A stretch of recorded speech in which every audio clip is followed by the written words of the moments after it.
On a bright daytime morning, when the world felt calm and ordinary, a storm was quietly brewing inside the grand mansion of a man who once believed money could solve anything. The story begins with a moment so fragile and heartbreaking that even the sunlit marble floors seemed unable to hold the weight of it. A father standing helpless as the two little lives he cherished the most slowly drifted away from the vibrant childhood they deserved. It was the kind of silent suffering that does not scream, does not shout, but buries itself inside the heart until breathing becomes painful. And in that suffocating silence, a truth was waiting, one that would change everything forever. If you believe in kindness, second chances, and emotional stories, please like, comment, share, and subscribe to the channel. Be kind.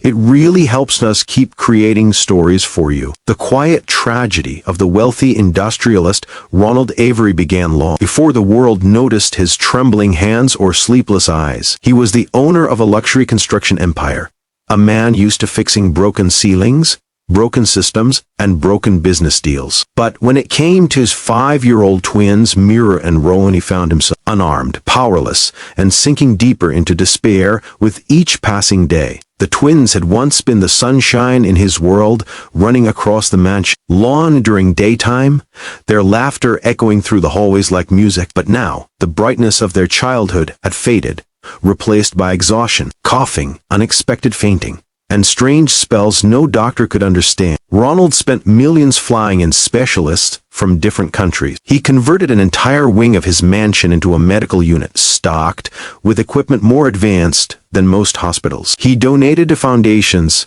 built research labs, and paid double, triple, even 10 times the fees if a new doctor promised even a ray of hope. Yet nothing worked. The twins kept getting weaker. Their small bodies lacked energy, their tiny fingers shook, and their smiles, once the greatest treasure of Ronald's life, disappeared. In the middle of this chaos, a new face quietly entered the mansion, someone who didn't belong to the shimmering world of money and marble floors. Her name was Aria Velton, a soft-spoken nanny with warm brown eyes, who carried the rare gift of noticing details others ignore. Aria was not rich, not connected, not famous, just deeply observant and heartbreakingly kind. She had previously worked in a small daycare, where she had learned to tell a child's pain from their silence alone. Ronald hired her out of desperation, hoping that maybe a gentle presence could bring comfort to the twins. He expected nothing more, certainly not a miracle.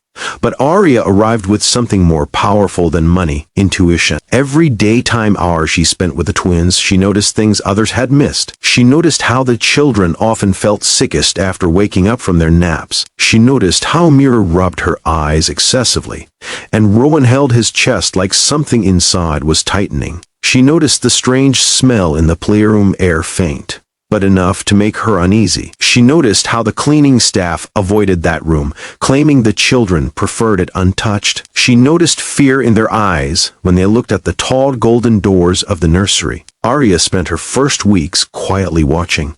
She never interfered with the doctors. She never argued with the specialists, but she kept a mental notebook of every tiny detail, every pattern, every rise and fall in the twins' health. Something didn't make sense. Something felt wrong, terribly, dangerously wrong. Meanwhile, Ronald's suffering grew heavier. He had lost his wife, Sienna, years ago in a tragic daytime car accident, leaving him to raise the twins alone. He had promised her he would always protect them. But how do you protect someone when you don't know what's hurting them? Every time he saw the doctors shake their heads, every time Mira and Rowan cried because they were too weak to stand, Ronald felt he was breaking a little more. The mansion staff whispered behind his back. Some said the children had inherited a rare condition. Others blamed the stress of the mansion's strict lifestyle. Some even believed it was emotional trauma from losing their mother. Ronald didn't care about the theories. He wanted results, not excuses. But results never came. One bright afternoon, Aria was taking the twins to the garden. The sun was warm, the breeze gentle, and the flowers blooming, yet the children looked unusually tired, their breath shallow. Aria sat beside them under the shade of an oak tree and held their small hands. She realized their symptoms were not random. They were triggered. They were repeating. They were predictable. That was the moment she made a silent promise to herself. She would not let these children fade away, not while she was here. It didn't matter if she wasn't a doctor or a millionaire. She would observe, investigate, and uncover what others couldn't. Over the next week, Arya changed their food, their nap schedule, their play area, everything that could possibly affect their health. But the pattern stayed the same. They fell sickest inside the mansion, particularly in the children's nursery. So she went deeper. Arya started waking up early, quietly inspecting the daytime rooms before the staff arrived. She ran her fingers along the furniture, checked the windows, even sniffed the curtains and carpets for anything unusual. The mansion was spotless, gleaming, but beneath that gloss Arya sensed something hidden. On a particularly bright morning, while the sunlight poured through the hot windows like golden water, Arya found something that made her heart drop. A faint powdery residue on the edge of the nursery's window frame. It was too subtle for the doctors to notice, but Arya remembered something from her daycare training. Certain household substances, even harmless-looking ones, could slowly poison the air if released in small amounts over time. She didn't want to jump to conclusions, but fear made her fingers tremble as she collected the residue with tissue paper and sealed it inside a plastic bag. She didn't know what it was yet. She didn't know how dangerous, but she knew it didn't belong there. That same day, during the children's nap time, Mira and Rowan grew unusually weak. Mira's lips looked pale, Rowan's breathing turned rapid, and both began to sweat even though the room was cool. Arya carried them out of the nursery as fast as she could, and shockingly, within minutes their condition began to stabilize. It was no coincidence. Something in that room was hurting them. While Arya battled to keep her composure, Ronald remained unaware of her discoveries. He was busy in meetings with more doctors, his hope draining like an hourglass. Ronald had reached a point where he believed he would lose his children. The thought alone tortured him so deeply that he avoided looking at old pictures. Looking at their smiling faces from happier times felt like pressing a knife against a fresh wound. But fate was preparing to twist the story in a way Ronald never expected, because Arya was about to uncover a truth so shocking, so unbelievable, that it would shake the entire mansion to its core and change Ronald's life forever. Arya didn't waste a second. After realizing the nursery itself was the silent enemy, her heart pounded as she tested her theory again the next morning. She kept the twins out of the room entirely and let them play in the garden under the bright daytime sun. For the first time in weeks, their little faces looked peaceful. Rowan even laughed softly. Mira hummed while playing with petals. Their color improved, their energy lifted, their breathing eased, and there, under the daylight, Arya knew with certainty that the walls of the nursery held a secret dark enough to endanger them. She couldn't confront Ronald without proof, so she quietly contacted a friend from her old daycare, Dr. Celeste Harding, a child environment specialist. Celeste agreed to help without recognition or payment, understanding the urgency. She arrived discreetly, pretending to visit Arya. Together they tested the nursery for chemical traces. When Celeste's handheld device beeped with a high reading, her expression stiffened. More tests confirmed the horrifying truth.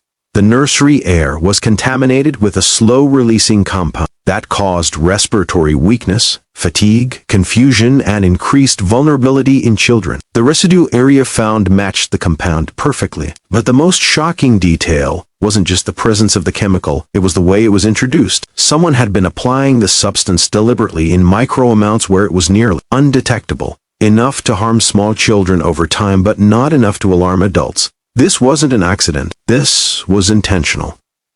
Arya's heart sank under the weight of that realization. Who would hurt innocent children? Who would dare? The mansion was heavily staffed, but only a few people had daily access to the nursery. As Celeste quietly left with the evidence to prepare a detailed report, Arya took a moment to absorb the truth. The bright daytime sunlight streaming through the window suddenly felt colder. It wasn't fate, illness, or genetics harming the twins. It was a human hand.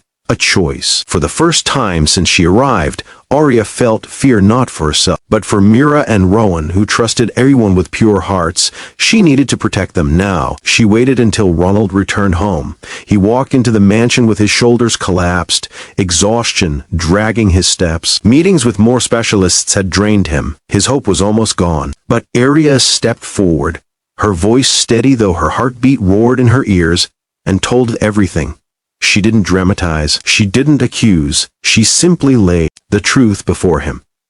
Ronald froze, his world stopped. The idea that someone within his home, under his employment, within the walls he built with pride, was slowly harming his children. It was a nightmare that made his chest tighten until breathing felt impossible. His first instinct was denial.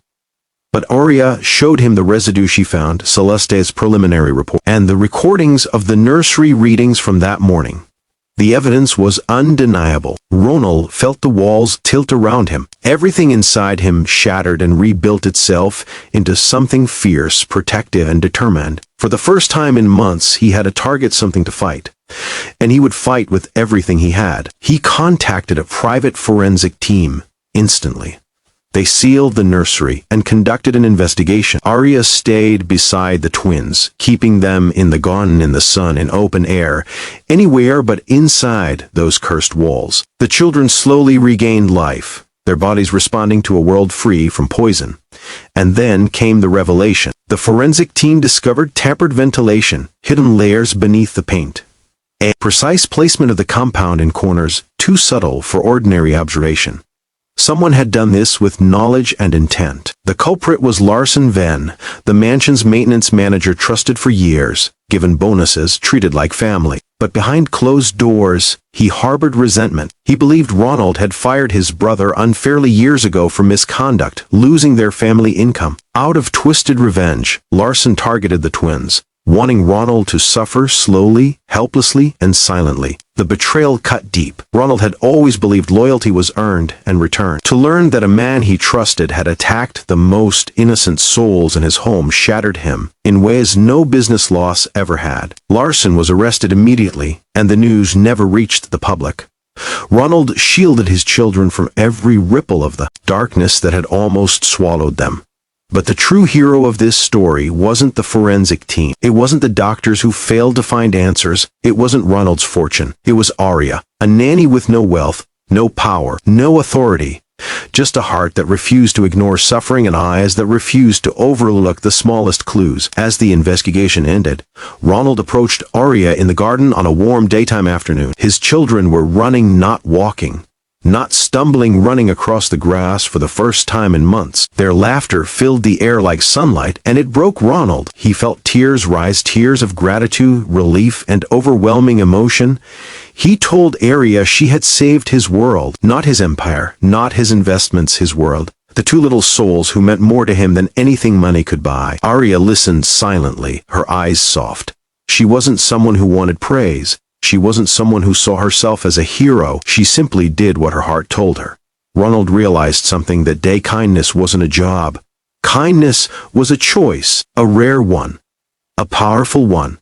The mansion changed after that. Ronald remodeled the nursery entirely, added air quality systems, fired anyone remotely connected to Larson, and offered Arya a permanent position with full authority over the children's well-being. She accepted not for money, but because Mira and Rowan had etched themselves into her heart. Weeks passed, and the twins flourished under the clear daytime sky, their cheeks filled with color. Their laughter became louder, and their small arms constantly reached for Arya. Ronald watched them and felt something shift inside him. For the first time since Sienna's death, he felt alive again. He began to understand that healing didn't always come from medicine. Sometimes it came from people who walked into our lives unexpectedly and stitched us back together with gentleness. And he knew one thing for certain: Arya had given him his second chance. If this story touched your heart, please like, comment, share, and subscribe to Be Kind. Your support helps us bring more emotional stories to life. Before we end, please comment below. Kindness still exists. It lets us know you're part of this journey with us. As the daytime sun set softly over the Avery mansion, Ronald watched his twins play freely, their joy echoing across the garden. Behind them stood Arya, smiling, watching over them not as a nanny anymore, but as someone who became family through courage, compassion, and an unbelievable truth she refused to ignore. And sometimes, that's how miracles happen even in the brightest hours of the day.